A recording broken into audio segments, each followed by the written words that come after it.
The CPU, short for Central Processing Unit, is like the brain of the computer, and once you understand how it works, you'll understand the computer as well. Let's remove the cover of the CPU and zoom in to see what happens inside. There are lots of different wires carrying information around the CPU. This particular CPU is called the 6502 and was used in computers like the Apple II and the Commodore 64, as well as in the original Nintendo Entertainment System. This simulation of the 6502 can be found online at visual6502.org. In every CPU, there is a particular wire that turns on and off at a steady rate to help keep everything in sync. That wire is called the clock, and the clock in this simulation is turning on about twice a second. Modern CPUs are measured in gigahertz, giga meaning billion and hertz meaning times per second. So the clock in modern CPUs turns on several billion times per second. That speed is what allows CPUs to do very complicated things very quickly.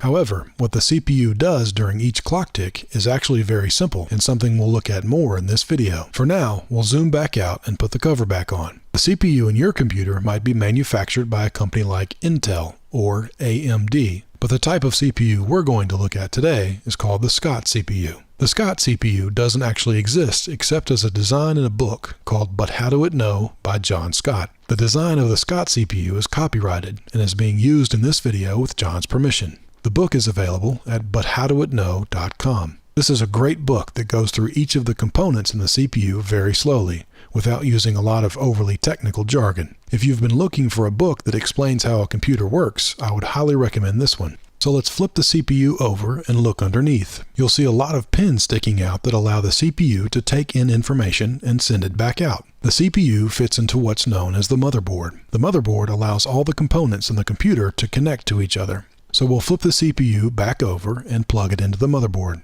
On the right of the motherboard is a place for something called RAM. RAM is short for Random Access Memory, and it just contains all the data that is being processed by the CPU. Let's learn a little bit more about RAM by looking at how the CPU and RAM interact. For now, we'll remove the wires on the left and move the motherboard over to make room for the RAM chip. RAM consists of a list of addresses, and at each of those addresses is a piece of data. The CPU normally requests and processes each piece of data from RAM in order, one after the other. However, if the CPU is instructed to pull data out of order, it can do so. That is why it's called Random Access Memory. The data can be accessed randomly if it needs to be, although normally it's accessed in order.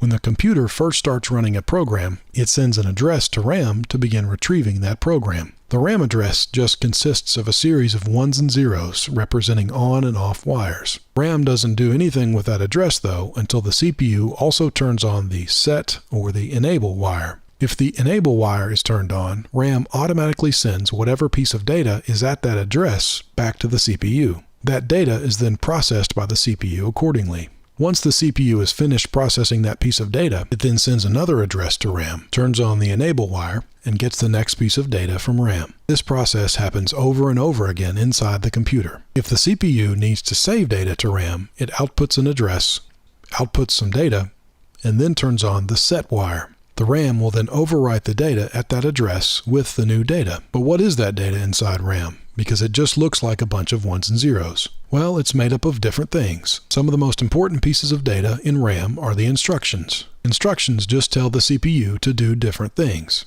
There are also numbers inside that data. These are numbers that you might want to add together, compare, or simply process in some way. Another thing, and this is kind of weird, that is in the data is addresses. At particular memory addresses in RAM, the data itself is also an address. These addresses can be used for various things. For instance, if you want to output a number to an external device, you have to know the address of that particular device. Do you want to send data to the printer, or do you want to send it to the monitor, for instance? There are also letters stored in RAM. If you want to show some text on the screen, you would actually store it as a bunch of ones and zeros in RAM. Each letter is stored as a particular combination of ones and zeros according to a character code. These character codes are arbitrary. Someone just decided that this is a lowercase a, and this is an uppercase G, for instance. So that's what's actually in the data inside RAM. Now let's go back to seeing the data as just a bunch of ones and zeros. And we'll now move the RAM chip into the RAM socket on the motherboard. We'll then group the RAM addresses and data together, pull the CPU out of the motherboard, and look at what's called the instruction set of the CPU. As we saw earlier, some of the pieces of data in RAM are instructions, and each CPU has its own set of instructions that it understands. So there might be a load instruction, which loads a number from RAM into the CPU. After a couple of these load instructions, there might be an add instruction that adds these two numbers together. After an add instruction might be a store instruction, which saves the result of that addition back out to RAM to be used later on. There might also be a compare instruction after some load instructions, which compares two numbers together to see which one is larger or if they are the same.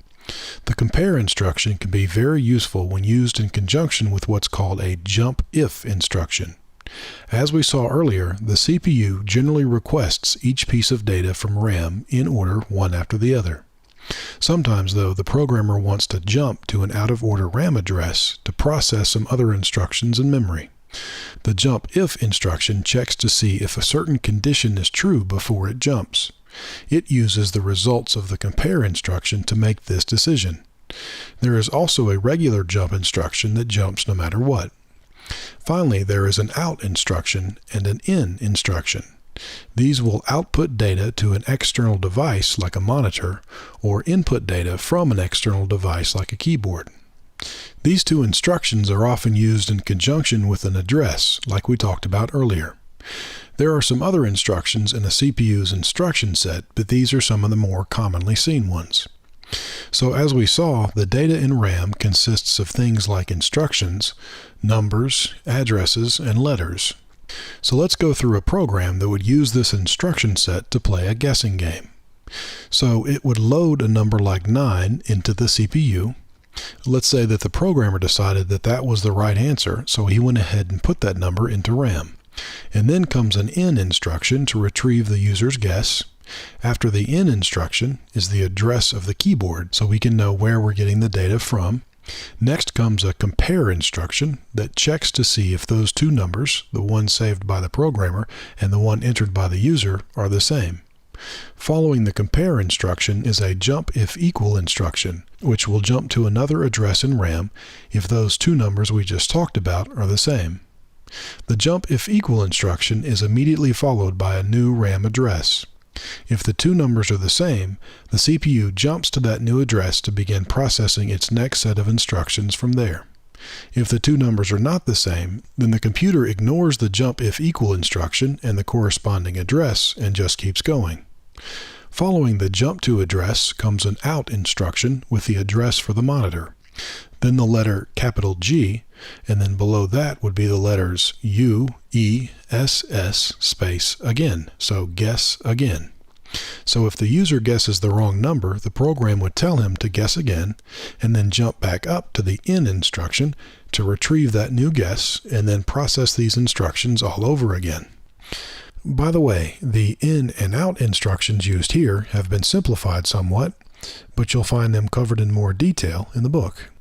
So now let's briefly take a look inside the CPU itself to see how it would process an instruction. As we saw earlier, this is the inside of the 6502 CPU. Let's take away the 6502 wiring and see what's inside the Scott CPU.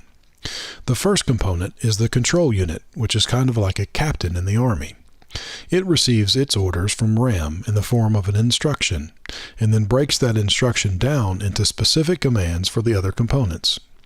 One of the most important components under the command of the control unit is the arithmetic logic unit, or ALU for short. The ALU is what performs all the mathematical operations inside the CPU, such as addition, subtraction, or even comparison like we saw earlier. The arithmetic logic unit has two inputs. We'll label them input A and input B, and assume they are two numbers from some previous load instructions. Now we might want to add those two numbers together. The control unit receives that instruction from RAM and then tells the ALU what type of operation to perform. The ALU performs the operation and then outputs the answer. Sometimes, though, depending upon the type of instruction, the output from the ALU can actually be ignored. For instance, if you have a compare instruction, the ALU doesn't need to output an answer. Instead, it just needs to tell the control unit how the two numbers compare to each other. For this, the ALU uses what are called flags, and they help the control unit decide what to do when it receives the next instruction, like jump if, which we'll see later. For now, though, let's say that we are working with an instruction that does produce an output. Where does that output actually go? Well, the 8 wires coming out of the ALU would actually run to what is called a register. A register is a very simple component whose only job is to store a number temporarily. Registers act just like RAM, except they are inside the CPU, making them faster and more useful for storing a number temporarily while an instruction is being processed. When the ALU sends the output to the register, it won't actually be saved until the control unit turns on the register's set wire. The set wire is just like the one we saw earlier for RAM. When the set wire is turned on, the register saves whatever number is on its input wires. Once we have the output saved in the register, though, how do we get it back out? Well, when we are ready to move a number out of the register, we need another control wire called the enable wire that also runs from the control unit to the register. As soon as the control unit turns the enable wire on, the register will output whatever number is saved inside. The output wires of the register then connect to what is called the CPU bus. A bus, as we saw earlier on the motherboard, is simply a group of wires that connect multiple components inside a computer. On the bus are some other registers with their own set and enable wires. These may have numbers from previous instructions already saved inside. So the control unit will then turn on the set wire of the particular register that it wants to save that number to, and that number will be saved in that register. Afterward, the control unit will then turn off the enable wire from the first register and clear the bus. The 4 registers at the top are just used for storing numbers between operations, so they have output wires that go directly back onto the bus. So now we have moved a number from one register to another just by turning some wires on and off. That's the advantage of the bus, easily moving numbers between components. The disadvantage of the bus is that you can only have one number on it at a time. Because of this limitation, the arithmetic logic unit uses a temporary register for input B. When the control unit is processing an instruction involving the ALU, it will move one of the inputs to the temporary register. The temporary register has no need for an enable wire since it only outputs to the ALU and doesn't conflict with any other registers. The other input to the ALU comes directly from the bus. The control unit will enable another register, and that number will become input A to the ALU. That number stays on the bus until the ALU is finished processing the instruction. And so now there are 2 inputs to the ALU, and we're ready for the ALU to perform an operation. As we saw earlier, the control unit knows what operation to tell the ALU to perform because of the instruction it receives from RAM. The instruction itself is in another register called the instruction register. By the way, the input wires from the bus won't affect this register since the instruction was already saved in a previous step. This register, like the temporary register, also has no need for an enable wire since it just outputs to the control unit. Based upon this instruction, the control unit then tells the ALU what type of operation to perform. So let's say the instruction we're processing is a compare instruction. With the compare instruction, we're not interested in the number that is output by the ALU. We only want to know how the 2 inputs compare to each other. For that, we use the flags that we talked about earlier. Each flag is just a wire that turns on or off depending upon whether or not a certain condition is true. Inside the Scott CPU, there are 4 flags, and we'll look at 2 of them now. The A is larger flag will turn on if input A is larger than input B. If the inputs are the same, then the equal flag turns on, and if both of these flags are off, that means input B is larger. But in this case, the equal flag is on, so that means both inputs are the same. Once the compare instruction is over, we still need to use the flags for the next instruction, so we'll save them to a register that only has 4 inputs and 4 outputs, 1 for each flag. Once the flags are set into the flags register, the CPU is finished with the compare instruction, and it can then request the next instruction from RAM. Generally, the next instruction after a compare instruction is a jump if instruction. This combination of a compare and a jump if instruction, by the way, is very common in computer programming. Anytime there is more than one possible path through a program, the computer is using these instructions to tell it which way to go. So now that we're finished with the compare instruction and our flags are saved in the flags register, we need to tell RAM that we're ready for the next piece of data, in this case the next instruction. So inside the CPU, another register that is very important is what's called the instruction address register. The CPU uses this register to know where the next instruction should come from in RAM. When the CPU is ready for the next instruction, it enables the instruction address register onto the bus. Eventually, the instruction address will flow to RAM, but it doesn't get there directly.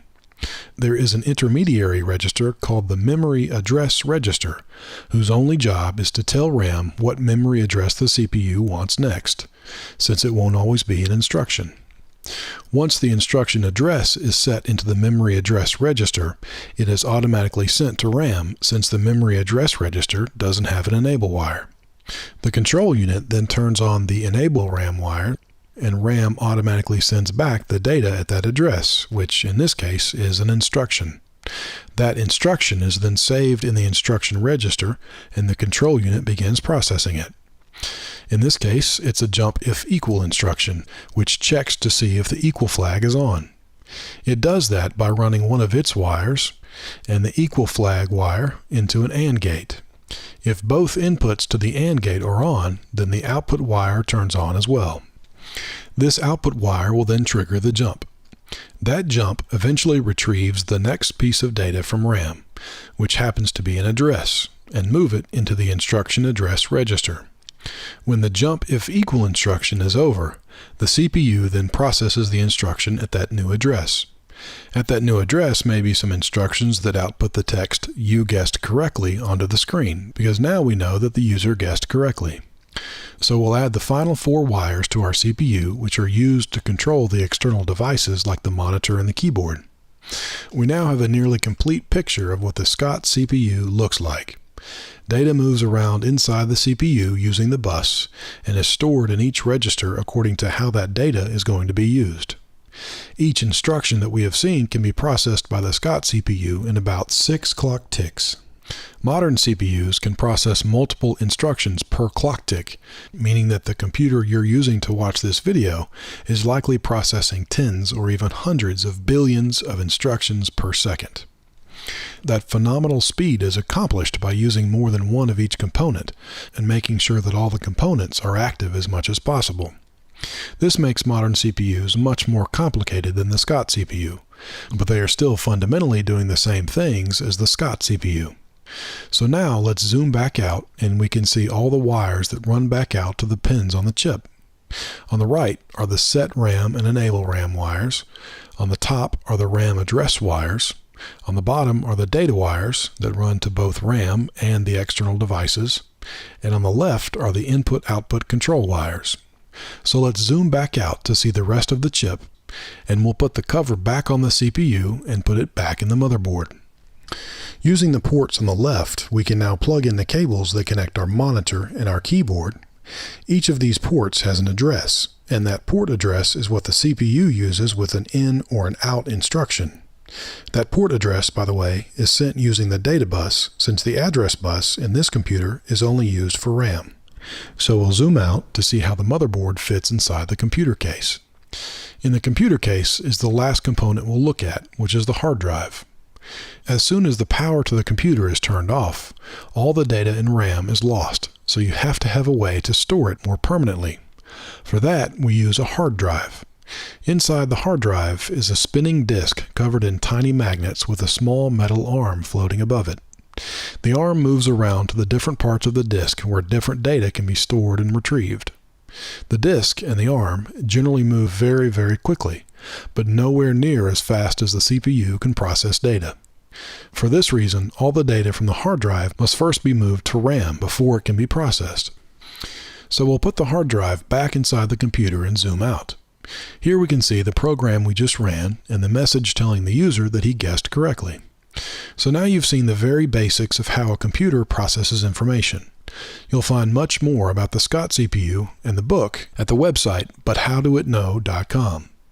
Also, there are a few small differences between the book and the video, but those shouldn't detract from your understanding of either. You can find a list of these differences in the video description. Thanks for watching.